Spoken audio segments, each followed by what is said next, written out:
We figured you needed a break. So we're going to focus on watching cat videos for a bit, and in our spare time, learn a bit about Toxoplasma gondii.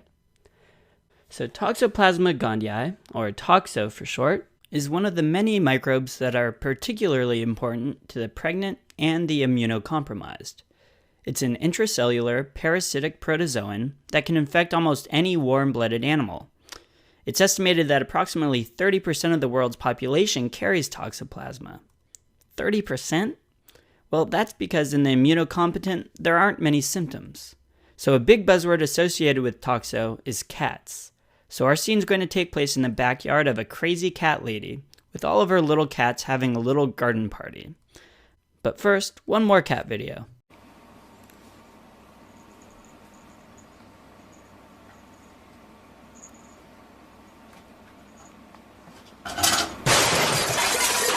So like I mentioned earlier, pregnant women and the immunocompromised are populations at risk. So we're going to draw our crazy cat lady, who also happens to be pregnant, and she'll be kneeling down about to take a picture. So let me talk briefly about transmission. There are actually several ways toxo can be transmitted. One is that it's commonly transmitted by consumption of raw or undercooked meat that contains toxo tissue cysts. It can also be transmitted via ingesting water or vegetables that are contaminated with oocytes shed in the feces of infected animals. And thirdly, it can be transmitted through the placenta from mother to fetus in utero if the mother is first exposed to Toxoplasma during pregnancy.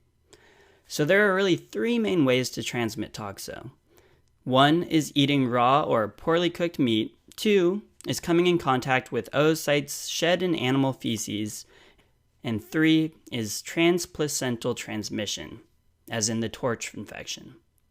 We'll illustrate all of these eventually as we make our way through the video. Because of this transplacental transmission, pregnant women are advised not to change kitty litter boxes during pregnancy. However, in our sketch, against better judgment, our preggo cat lady is changing the litter box beside her. In one hand, we'll give her a poop scoop with a dollop of cat feces in it. Since there are so many cats at the party, there's quite a collection of poop in the box. Also, we'll add some bird eggs falling in the poop to remind us that it's oocytes, or little toxo eggs, in cat feces that allow Toxoplasma to be fecally transmitted. So again, this is one of the three ways toxo can be transmitted, via oocytes in animal feces, especially cat feces. So we have pregnant women, but the other population that are important to think of when you think of toxo are the immunocompromised, particularly those with HIV. So now we'll draw in our first of her many cats, a poor, wrinkly, sickly cat. He's thin with a white robe thing, and those glasses look familiar. Kind of like the glasses that Gandhi wore. Get it? Gandhi? Toxoplasma gondii? Poor, fragile, sickly Gandhi is holding a cane to remind you of the immunocompromised state. And now we're going to add some extra lens rings to the side of Gandhi's glasses. In immunocompromised patients, especially HIV patients, Toxoplasma infection causes brain abscesses, seen as ring-enhancing lesions on CT or MRI. Ring-enhancing is definitely a buzzword to remember, and this cat's shiny round multi-lens glasses will help you remember the multiple ring-enhancing lesions that are characteristic of CNS toxoplasmosis. Although Toxoplasma encephalitis can occasionally cause a single brain lesion on MRI, such a finding suggests an alternative diagnosis, like maybe CNS lymphoma. So let's add our classic red encephalitis turban to Gandhi to represent Toxoplasma encephalitis. So what's another way to differentiate CNS toxoplasmosis from CNS lymphoma? It's actually brain biopsy. So we'll show this by putting a big pin sticking out of the turban as if it were a biopsy needle. Also, if our cat's going to be a true Gandhi cat, he at least better be going on a hunger strike. We're making him push aside a bowl of bubbly-looking meat with his foot. This bubbly-looking meat is to represent cysts that could be present in undercooked meat that promotes transmission of the parasite. This was the second type of transmission we talked about. So we have cat feces and undercooked meat illustrated so far. All right, on to clinical symptoms.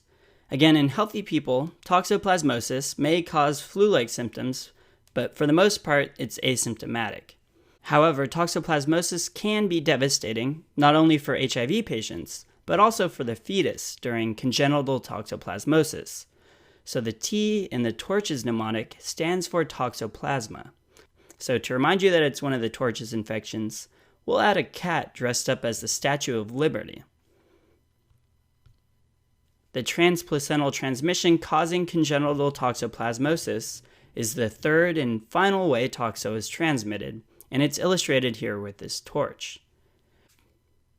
In congenital toxo, there's a classic triad that consists of chorioretinitis, hydrocephalus, and intracranial calcifications.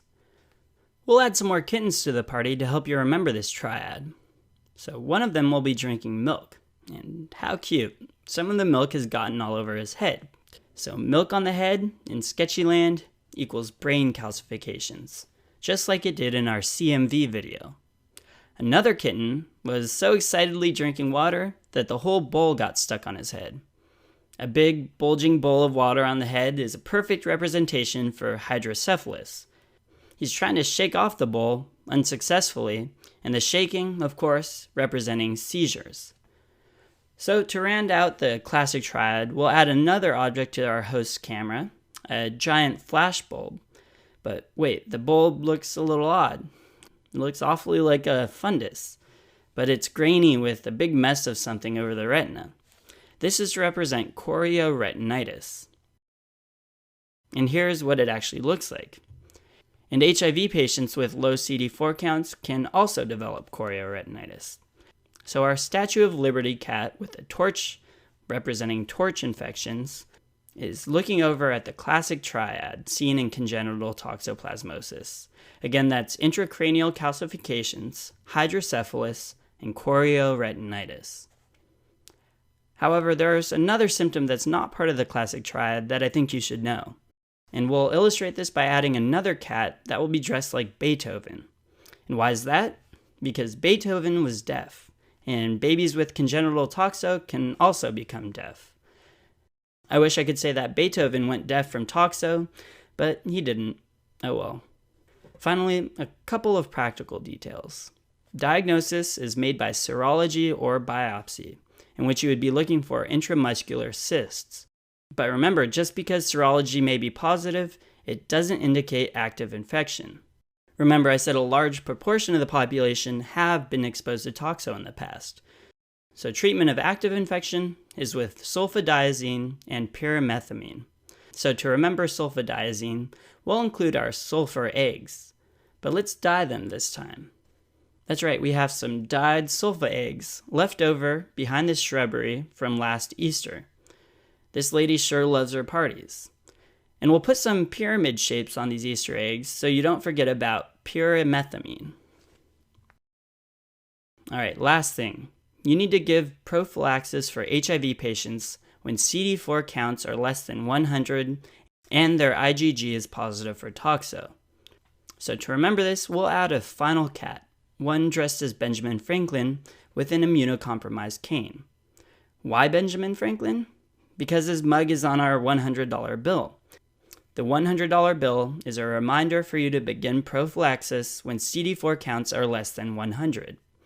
But remember, they also need to be positive for IgG against toxo. So we all remember Franklin's famous key tied to the kite that he flew during a thunderstorm, right? So tonight, he discovered electricity for all of catkind, and that kite's sitting in this bush.